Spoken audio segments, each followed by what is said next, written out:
What is going on, ladies and gentlemen? Welcome to another episode of Unlocking Excellence with your main man, Coach Eric Schwafel. So, y'all, it's been a little while since we've had a story, and I'm going to start introducing some more stories. I looked them up. I really enjoyed these. So, you might hear a few stories over the next couple of weeks that we've had before. You might not. Keep in mind that these stories do have a great lesson to them. So without further ado, we're going to dive into this first story. I hope you're ready for it. There's going to be a common theme throughout all these stories that we're going to be delivering to you here in the next couple of weeks. And those stories are going to include Zen. Yes. Zen. So that's what we're going to be going for this month and these next couple of weeks as the stories progress, right? It's going to be the Got Zen stories. So let's dive into this, right? This is a quote from Miyamoto Musashi. I might be pronouncing that wrong completely, but here's the quote. The person who comes to control his body by hard training will have physical strength greater than others. If a person trains his mind in a similar manner, he will become spiritually superior to others. Accomplishing the above things, he will never be defeated. So y'all, we here at Unlocking Excellence aren't only about unlocking what it means to live your best physical life, but also your best spiritual, emotional, and mental life. And of course, in other aspects of health too. So that's what we want to highlight, and we're going to highlight throughout these stories. For those of you that have been reading and listening to the stories that I put together each month, I'm sure that you would agree that they're designed to take your coaching, your students' levels training, and your own training, right, to a whole nother level. So over the next couple of weeks, I'm going to let you in on an experience that has been chased by athletes and students, young and old. This experience I'll describe may be hard to understand, but once you get a small taste, you will want to experience it even more. And even when you think that you have the answer solved, a new level of challenges will emerge that has you on the chase again. So if you can grasp the concept cleanly, a lifetime of training for you and your students is almost guaranteed, okay? Sometimes the answer is right in front of our face, but sometimes we cannot see it. Because we cannot see it, many of us never reach the high level that we aspire for, or even quit our training right when what we are after is around the corner. What separates the average from great student is the secret. What separates the two is not a physical distinction like strength, speed, and endurance. It is the conscious and unconscious mind. That is the secret of what is known by some as the Zen State. This state has been described in many cultures over many, many centuries, and the state is called Mushin, M-U-S-H-I-N, or no mind by the Japanese. It's called in flow or in the zone by Westerners, or meditation in the Indian culture. I have even read textbooks from the early 1900s referring to this state as calmness, as universal oneness. Regardless of what you want to call this state, for those who have experienced it, it becomes an addiction. It's something that you always want to be in. In this state, the practitioner sees that it's not about the finish or the victory. It's about the level of consciousness that was experienced on the way to the outcome, right? It's not about the outcome. It's about who you become throughout the process. So Zen, in a spiritual sense, many people are limited in their expectations of what they're learning and what they should be experiencing. Remember, the goal is not to beat someone up or to be better than someone or to win a contest.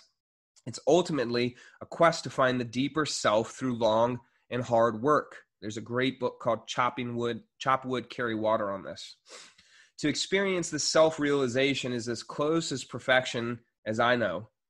The Zen experience is a place of no worry and supreme power. Zen is to be aware of nothing and everything at the same time. It's to be present. It's to be alert. Reaction and action become one, and here the essence of being in the zone occurs.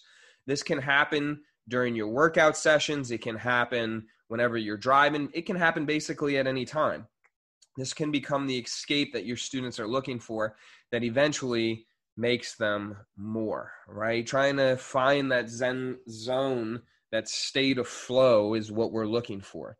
So what are some signs of the state? Okay, without telling it too, the right hand punches, and when it hits, there's a good feeling. Something just right has been done. Okay, so I'm going to repeat that for you. Without my telling it to, the right hand punches, and when it hits, there's a good feeling. Something just right has been done. That was said by Ingemar Johannesson, the former heavyweight champion of the world. This quote, said by the famous boxer, subtly describes many aspects of the Zen state for an athlete. Okay, I'm sure that many of you that are reading this and listening to this have experienced this state and have never recognized it before. According to Johannesson, this state was automatic and the movement was therefore effortless to produce. It's something that just comes about. It's something that's like divine. Along with this movement of punching, the fighter also experienced a brief sense of calmness and euphoria at the same time. This quote also allows us to understand that these experiences are fleeting and may not happen to us often. So if you have experienced an automatic, effortless, brief state of euphoria, let's say during your workout or whenever you're moving or whenever you're doing something that you love, then you have indeed experienced the Zen state, the in-flow state, the meditation that we're talking about, right? Here's another great Zen saying: when you seek it, you cannot find it. Zen is like looking for the spectacles that are sitting on your nose. They're right in front of you, but you can't see them. Repetition is the mother of Zen. Okay, so now you might be saying, okay, E, you have me interested. Now, if you know so much, how do you get there? Okay, well, the answer is simple. It has been understood for centuries by masters. And the trouble is, most people out there don't want to hear the answer. The only path to Zen is through a lifetime of hard discipline, repetitious training. Most people in our current society, I'll say that again, the only path to Zen is through a lifetime of hard discipline, repetitious training. Most people in our current society really have no idea what this is about. Many want to train a few weeks, get a new PR, lose the weight that they want to lose, do whatever it is, accomplish whatever task, and think that they've accomplished something and then they move on, right? There was a master that was asked a long time ago how one must train to reach the Zen state. He responded, how long you must train? He said, until you die. He stated that we practice the repetition to practice the repetition.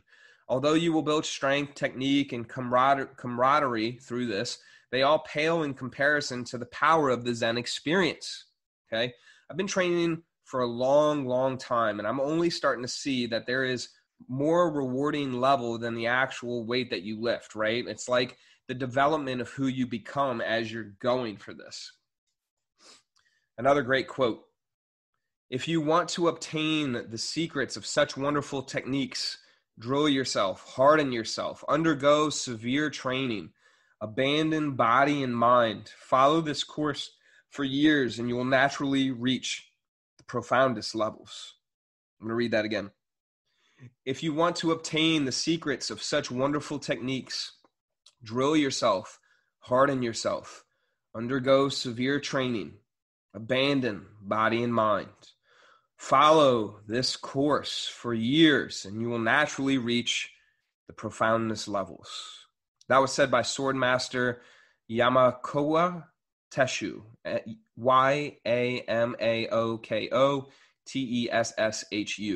Okay, so train more and fear less, my friends. To experience fearlessness is the true gift of training, of this training, physical training, mental training, spiritual training that we're talking about. I'm not talking about fear of another man or opponent. I'm talking about fear of everything, okay? To experience fearlessness, the fear of everything. In this state of calmness, fear cannot exist. Once you experience Zen, this flow state, you can experience it in all things. When you walk, the way that you breathe, these are skills that you will be able to experience the state. This allows your physical training, your mental training, your spiritual training to permeate into everything that you do as it should. This is a journey that we should all be on. This is you walking the path.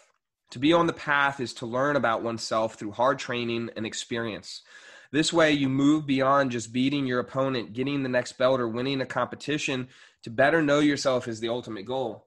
Matter of fact, the martial arts that I'm taking now happens to be quite violent. And I told my instructor the other day, like, this is causing me to face fears within myself, fears of falling on the ground, of getting hit, of engaging in combat to the level that we're engaging in. And he says, yeah, that's absolutely true. We live in a culture now that has very much rewarded being soft. Not that being soft is a bad thing, but it's being soft in the sense of not being able to defend oneself, being engrossed in one's feelings and sense of entitlement, rather than going out and working and earning that which you have worked for and earned, right? It's an expectation of being given something. So this month, these next couple of weeks, these next couple of podcasts, you're going to hear different stories relating to Zen, right? Teaching these practices is not just a physical exercise. It's not just something that you listen to and then you just forget about, right? It's something that we definitely, we practice every single day. So one of the ways that we are going to highlight this is going to be by breaking the chains that hold you back. So you may remember this story. I've told it before in a couple of other, in a podcast a little while ago, but it's nice to hear it again, right? So breaking the chains that hold you back. Sometimes people let their past determine their future. And we want you to be reminded that a new life can be started with the next workout, the next meal, the next moment. After you're done with this podcast, right now, a matter of fact, you could be breaking the chain that's holding you back. You always have the choice to change your circumstances, no matter what has happened to you in the past. The strength you develop in the sessions you should give you the confidence that you can change more. This is a story about how important is being persistent and never giving up, no matter how many failures that you've experienced in the past.